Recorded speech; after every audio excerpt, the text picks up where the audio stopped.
ഇനി നമ്മൾ നോക്കാൻ പോകുന്നത് ഒരു പ്രോബ്ലം ആണ്. ഇതിൽ ഫസ്റ്റ് എന്താന്ന് വെച്ച് കഴിഞ്ഞാൽ യൂസറിന്റെ അടുത്ത് ഏജ് എത്ര എന്നുള്ളത് എൻ്റർ ചെയ്യാനായിട്ട് ചോദിക്കുക. അതിനുശേഷം യൂസറിന്റെ ഏജ് 18 അതിൽ കൂടുതലോ ആണെങ്കിൽ യു ക്യാൻ വോട്ട് എന്ന് പറഞ്ഞിട്ട് പ്രിന്റ് ചെയ്യുക, അല്ലെങ്കിൽ എന്താണ് യു കനോട്ട് വോട്ട് എന്ന് പറഞ്ഞിട്ട് പ്രിന്റ് ചെയ്യുക. സോ ഈ ഒരു പ്രോഗ്രാമാണ് നമ്മൾ ഇന്ന് ചെയ്യാനായിട്ട് പോകുന്നത്.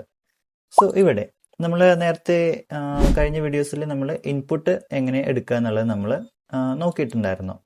സോ നമുക്ക് അതേപോലെ തന്നെ നമുക്ക് ഏജ് എത്ര എന്നുള്ളതാണ് ചോദിക്കേണ്ടത്. സോ ഞാനിവിടെ ഏജ് എന്ന് പറഞ്ഞിട്ട് കൊടുത്തു, ഈക്വൽ ടു യൂസറിൻ്റെ നിന്ന് എന്താണ് നമുക്ക് എടുക്കേണ്ടത്, ഇൻപുട്ട് അല്ലേ. സോ ഇൻപുട്ട് നമ്മൾ ഇൻപുട്ടിൽ ഇവിടെ എൻ്റർ യുവർ ഏജ് എന്ന് പറഞ്ഞിട്ട് നമ്മളിവിടെ കൊടുത്തു. ഇനി നമുക്ക് എന്താ ചെയ്യേണ്ടത്, ഇപ്പൊ യൂസർ കൊടുത്ത ഇൻപുട്ട് ഏജിലാണ് സ്റ്റോർ ചെയ്തിട്ടുള്ളത്. സോ ഇവിടെ നമുക്ക് ഇനി നെക്സ്റ്റ് എന്താ ചെയ്യേണ്ടത്, നമുക്ക് കണ്ടീഷൻ ചെക്ക് ചെയ്യണം, ഏജ് 18 കൂടുതലാണോ അതോ താഴെയാണോ എന്നുള്ളത്.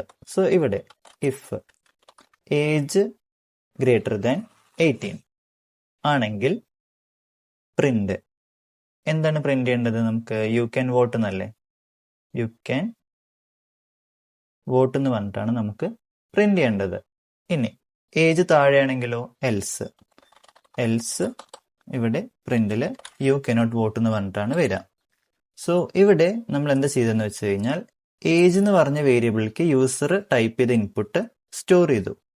ഇനി ഏജിൽ നമ്മൾ സ്റ്റോർ ചെയ്തിട്ടുണ്ടല്ലോ, ആ ഒരു ഏജ് 18 മീതെയാണോ എന്നുള്ളത് ചെക്ക് ചെയ്യാണ് ചെയ്തത്. സോ ഇവിടെ എന്താണ്, ഏജ് 18 മീതെയാണെങ്കിൽ യു ക്യാൻ വോട്ട് എന്ന് പറഞ്ഞിട്ട് പ്രിന്റ് ആവും, അല്ലെങ്കിലോ യു കനോട്ട് വോട്ട് എന്ന് പറഞ്ഞിട്ട് നമുക്കവിടെ പ്രിന്റ് ആവും. സോ ഇതാണ് ഇവിടെ സംഭവിക്കുന്നത്. സോ ഞാൻ ഈ പ്രോഗ്രാം എക്സിക്യൂട്ട് ചെയ്യാണ്.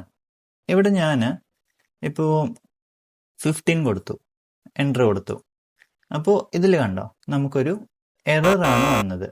നമ്മൾ മുന്നത്തെ വീഡിയോയിൽ ഒരു കാര്യം ഡിസ്കസ് ചെയ്തിട്ടുണ്ടായിരുന്നു, നമ്മൾ ടൈപ്പ് മാറ്റിയിട്ടുണ്ടായിരുന്നു. ഇവിടെ നമ്മൾ ഡിഫോൾട്ടായിട്ട് ഇൻപുട്ട് എടുക്കുമ്പോൾ സ്ട്രിങ് ആയിട്ടാണ് ഡാറ്റ ടൈപ്പ് വരിക. ഈ ഒരു എററിൽ എന്താ പറയുന്നതെന്ന് വെച്ച് കഴിഞ്ഞാൽ greater than not supported between instances of str and int. നമ്മൾ ആ എറർ നോക്കിക്കഴിഞ്ഞാൽ ഏജ് എന്ന് പറയുന്നത് എന്താണ്, നമ്മൾ ഡിഫോൾട്ടായിട്ട് ഇൻപുട്ട് എടുക്കുമ്പോൾ സ്ട്രിങ് ആണ്. അപ്പോൾ ഇവിടെ സ്ട്രിങ് വാല്യൂവും ഇൻറ്റീജർ വാല്യൂവും തമ്മിൽ കമ്പയർ ചെയ്യാണ്. സോ അതാണ് നമ്മുടെ പ്രോഗ്രാമിൽ എറർ വരാനായിട്ടുള്ള കാരണം.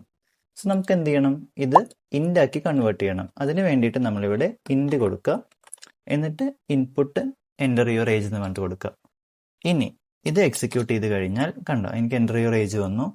ഞാനിവിടെ 15 കൊടുത്തു കഴിഞ്ഞാൽ കണ്ടോ യു കനോട്ട് വോട്ട് എന്ന് പറഞ്ഞിട്ട് വന്നു. ഇനി ഞാൻ വീണ്ടും എക്സിക്യൂട്ട് ചെയ്യാണ്. ഇവിടെ 25 കൊടുത്തു കഴിഞ്ഞാൽ യു ക്യാൻ വോട്ട് എന്ന് പറഞ്ഞിട്ട് വന്നു. ഇനി ഒന്നുകൂടി ഞാൻ റൺ ചെയ്തിട്ട് ഇവിടെ 18 കൊടുക്കുകയാണ്. എൻ്റർ കൊടുത്തു കഴിഞ്ഞാൽ കണ്ടോ എനിക്ക് യു കനോട്ട് വോട്ട് എന്ന് പറഞ്ഞിട്ടാണ് വന്നത്. കാരണം 18 കൊടുത്തു കഴിഞ്ഞാൽ 18 ഗ്രേറ്റർ ദാൻ 18 ആണോ, അല്ല. അതുകൊണ്ട് എന്താണ് നമുക്ക് കണ്ടീഷൻ ഫോൾസ് ആയി. 18 ഈക്വൽ ടു 18 എന്നല്ലേ വരേണ്ടത്. അപ്പോൾ നമുക്ക് എന്താണ് വരേണ്ടത്, യു ക്യാൻ വോട്ട് എന്നാണ് വരേണ്ടത്. പക്ഷെ നമുക്ക് വന്നത് യു കനോട്ട് വോട്ട് എന്നാണ്. സോ അവിടെ നമുക്ക് എന്ത് ചെയ്യണം, ഗ്രേറ്റർ ദാനോ ഈക്വൽ ടു ആണോ എന്നുള്ളത് ചെക്ക് ചെയ്യണം. സോ ഇവിടെ ഒരു ഈക്വൽ ടു കൊടുത്താൽ മതി. അതായത് ഏജ് 18 അതിൽ കൂടുതലോ ആണോ എന്നുള്ളതാണ് ചെക്ക് ചെയ്യുന്നത്. അതാണ് ഗ്രേറ്റർ ദാൻ ഈക്വൽ ടു എന്ന് പറയുന്നത്. സോ എന്ത് നമുക്ക് വന്നു, പ്രിന്റ് യു ക്യാൻ വോട്ട് എന്ന് പറഞ്ഞിട്ടായിരിക്കും നമുക്കിനി വരിക. സോ ഇവിടെ നമുക്ക് ഏജ് എൻ്റർ ചെയ്യാൻ ചോദിക്കുന്നുണ്ട്, 18 കൊടുത്തു, കണ്ടോ യു ക്യാൻ വോട്ട് എന്ന് പറഞ്ഞിട്ട് വന്നു. ഇപ്പോൾ നമുക്ക് ഈ ഗ്രേറ്റർ ദാനിന് പകരം ഇപ്പോൾ ഞാൻ ഇവിടെ ഡബിൾ ഈക്വൽ ടു കൊടുത്തു എന്ന് വിചാരിക്കുക. ഡബിൾ ഈക്വൽ ടു കൊടുത്തിട്ട് ഞാൻ ഇവിടെ എക്സിക്യൂട്ട് ചെയ്യുമ്പോൾ എനിക്കിപ്പോൾ 26 കൊടുത്തു, യു കനോട്ട് വോട്ട് വന്നു. ഇനി പക്ഷെ നമുക്ക് എന്താ വരേണ്ടത്, യു ക്യാൻ വോട്ട് എന്നല്ലേ. കാരണം ഇവിടെ എന്താണെന്ന് വെച്ച് കഴിഞ്ഞാൽ 18 തന്നെ ആണെങ്കിൽ മാത്രമാണ് നമുക്ക് യു ക്യാൻ വോട്ട് എന്ന് വരുള്ളൂ. ഇപ്പം ഞാൻ വീണ്ടും എക്സിക്യൂട്ട് ചെയ്ത് കഴിഞ്ഞിട്ട് ഇവിടെ 18 കൊടുത്തു കഴിഞ്ഞാൽ കണ്ടോ യു ക്യാൻ വോട്ട് വന്നു. പക്ഷെ വേറെ എന്ത് കൊടുത്താലും എനിക്ക് യു കനോട്ട് വോട്ട് എന്നായിരിക്കും വരിക. കാരണം എന്താണ്, നമുക്ക് ഏജ് 18 ആണെങ്കിൽ മാത്രമാണ് നമുക്ക് ഈ ഒരു സ്റ്റേറ്റ്മെന്റ് എക്സിക്യൂട്ട് ആവുള്ളൂ. സോ നമുക്ക് എന്താണ് ഇവിടെ greater than or equal to ആണ് കൊടുക്കേണ്ടത്. ഇനി നമുക്ക് പഴയ പോലെ തന്നെ പ്രോഗ്രാം വർക്കാവും. സോ ഇങ്ങനെയാണ് നമ്മൾ യൂസറിൻ്റെ ഒരു ഇൻപുട്ട് എടുത്ത് അതിന് ടൈപ്പ് കാസ്റ്റിംഗ് എന്ന് പറയും, ഒരു ഡാറ്റ ടൈപ്പിൽ നിന്ന് വേറൊരു ഡാറ്റ ടൈപ്പിലേക്ക് കൺവേർട്ട് ചെയ്യുന്നത്. സോ അതും നമ്മൾ ചെയ്തു. എന്നിട്ടാണ് നമ്മളിവിടെ കമ്പാരിസൺ നടത്തിയിട്ടുള്ളത്.